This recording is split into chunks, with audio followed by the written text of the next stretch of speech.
Good morning, everybody. It's Isaac with Springfield EDC, and today I'm switching up the content a little bit. We're starting from my house here in Springfield, and I kind of wanted to take you along on an average day with me. We'll call this a vlog, and I just wanted to show you what it looks like to be a young entrepreneur, what it looks like to be a knife store owner, and kind of give you guys an insight into what my everyday life looks like. So we're starting today's vlog in my home office, the war room. You can see the old uniforms back there, but the most important part of my day, of course, is picking out which knife I'm going to carry. So I'm going to show you guys what my collection looks like right now, just a really quick rundown, and then I'm going to show you the rest of my carry today.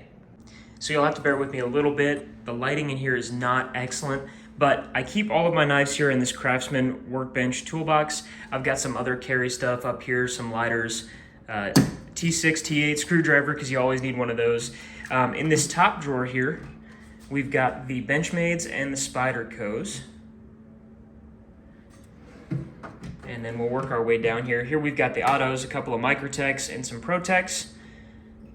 This guy here is just an absolute beast. This is one of my most recent acquisitions for the personal collection. Been after one of those for a long time. It's the Scarab 2, for those of you who are curious about the model. This one here, we've got some miscellaneous brands, but some higher end cutlery. This is the 80-20.5, some TRM, the Atom, and the Neutron. I've got a Hinderer XM18. This is a WE MRF, super weird knife. I can make a video about this if you guys want me to.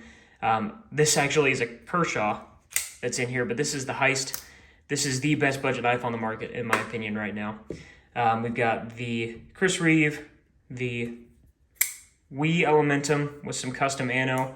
I love the Elementum, one of my favorite designs of all time. We've got the Sharp by Design Micro Evo, Pena front flipper, and then a little Civivi. And this one here is pretty special to me. It's got our logo laser engraved on it. So this drawer is mainly what I'm carrying most of the time. Down here we've got some more of the budget-friendly stuff. Rat 2, some Walmart knives, some of the donut knives, the Kershaw Leak that got me into knives in the first place, and just some other miscellaneous stuff. But I think today we're gonna carry this pair of 3. And this one has the zirconium scales and the S110B blade. Please forgive me for that failed Spidey flick. So this is what's going in the pocket first. And then along with the knife, I've got my Ridge wallet full of cards and my car keys, and that's pretty much all we're carrying besides my iPhone today, going light for a Wednesday. So it is slightly after 10 o'clock now. We opened the shop up, got all the lights turned on, all that good stuff. We did have a gentleman who came in right at 10 to trade in a couple of knives, so I'm going to show you what those were. So here are the 2 knives that we just bought. This is the discontinued Zero Tolerance ZT0609. I believe it's got the titanium handle, 20 C3 blade, really smooth action on this one. And then he also sold us the EMP EDC, I believe this one is the Nimble with the Tanto blade, honeycomb, titanium handles. This one is pretty neat, awesome Spidey flick knife, but it's also got the back flipper, and you can front flip it as well. Tricky to get that on camera, but another sweet flipper. These will be available for sale in the pre-owned case. If you guys want to be up to date on all of the pre-owned stuff, check out the description of this video. There will be a link for our private Facebook group where we do buy, sell, and trade. All of the pre-owned stuff that we get in as a shop goes up in that group for 24 hours before I put it in the case, so make sure you check that out. I also took in this pre-owned ZT0350 on trade a couple of days ago. I have not cleaned this one up yet, but today we will work on getting this one all cleaned up, looking like new and ready to sell. I've also got this Benchmade mini bug out here, and I want you guys in the comments to let me know what you think about this knife. Let me know if you see anything that might look funky, and I'm going to do a more in-depth, probably a shorter video on this mini bug out in the future, but let me know in the comments if you can figure out why that might be the case. All right, so I'm back checking it again. It's about 12:30. We've had a fairly busy morning, not too crazy, but pretty good for a Wednesday. Done some sharpening, reground a tip for one of my buddies, and we just got in a big box full of knives for us to sharpen from City Butcher here in Springfield. Guys, if you like barbecue, go check them out. Their stuff is delicious.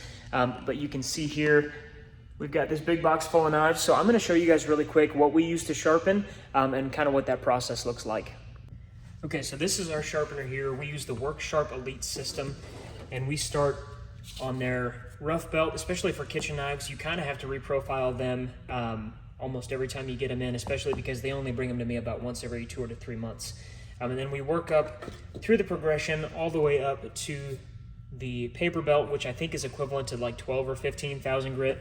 And then we end here on the strop, double-sided strop, just to make sure that we hone everything. And that's kind of how our sharpening works.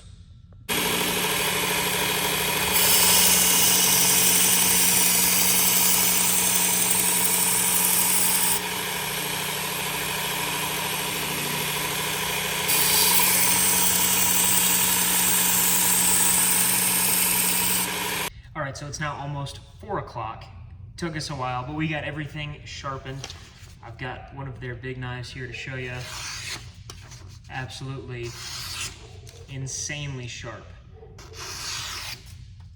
So those are all done. We had a couple other customers in showing off some of their cool stuff, looking at our cool stuff. So we've got about 2 hours left until I get to go home. So we'll see what happens and I'll keep you updated. All right, it's just before 5 o'clock now. I just had a customer leave. He brought in some knives to trade. So I'm gonna show you what he brought in real quick. So he brought 2 knives and a multi-tool in to trade. We've got a UTX 70 here with the Tanto edge. This knife has been loved a little bit, but it's still in very good shape. He brought in the now discontinued Benchmade Proper, and this one needs a little bit of cleaning up, needs a sharpening, but we'll get that fixed up before it goes in the case, and it's got that cool little lanyard and a bead on it as well. The Proper is one of my favorite modern slip joints. And then he brought in the Leatherman Surge. This one also needs a little bit of love, needs a new edge put on the main blade there. But these tools are awesome, super beefy. One of the biggest tools that Leatherman makes. They've got all kinds of cool stuff. So he traded these knives in for a Heretic OTF that we had. He also traded for a smaller Leatherman tool. This one was too big for him to carry. And then he also traded for one of our Honey Badgers. And if you guys aren't familiar with Honey Badger, I'll pull one of those out of the case and show you really quick. These are awesome, awesome budget-friendly knives here. This is the large size with the leaf shape. You've got that kind of FRN or Grivery scales. They're on bearings. The action is really good. And these start around 40 bucks. Some of them are even cheaper for the smaller sizes. So like I said, this is a large and they've got a medium and small as well. We've got a ton of these in stock on our website, springfieldedc.com. So definitely check those out too. So overall, I'd say pretty good trade. I think I've got a buyer lined up for that UTX 70 already. And those other 2 knives, like I said, after I get them cleaned up and fixed up, they will go in the case as well. If you guys didn't know that we do that buy, sell, and trade, we absolutely do. If you've got stuff that's in good condition and we've got something that you want, feel free to bring it on by the shop anytime and we'll work out some store credit for you. All right, guys, so it's 6 o'clock now, which means it's closing time for me, time to go home. Overall, the day went pretty well. A little bit slow on sales, but we got a lot of sharpening done and we did some good trading. So I think we set ourselves up well for the rest of the week and this weekend. Like I said, it's closing time, so we're going to shut off the lights there. If you guys enjoy this long-form content, please let me know in the comments. Let me know what you want to see more of, and we'll make sure to get that on video in the next vlog. Make sure you follow us or subscribe if you're watching on YouTube. Thanks, and have a nice day.